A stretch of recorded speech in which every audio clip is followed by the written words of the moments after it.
जिस तरह तुम्हें इस चीज़ से फला नसीब हुई कि मैंने तुम्हारे दरमियान खुद तुम में से एक रसूल भेजा जो तुम्हें मेरी आयात सुनाता है, तुम्हारी जिंदगियों को सुनवारता है, तुम्हें किताब और हिकमत की तालीम देता है और तुम्हें वो बातें सिखाता है जो तुम ना जानते थे। लिहाजा तुम मुझे याद रखो, मैं तुम्हें याद रखूंगा और मेरा शुक्र अदा करो, कुफरान नेमत ना करो।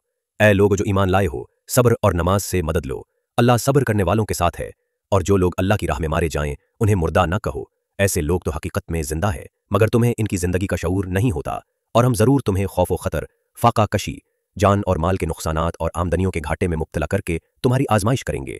उन हालात में जो लोग सब्र करें और जब कोई मुसीबत पड़े तो कहें कि हम अल्लाह ही के हैं और अल्लाह ही की तरफ पलट कर जाना है, उन्हें खुशखबरी दे दो, उन पर उनके रब की तरफ से बड़ी इनायात होंगी, उसकी रहमत उन पर साया करेगी।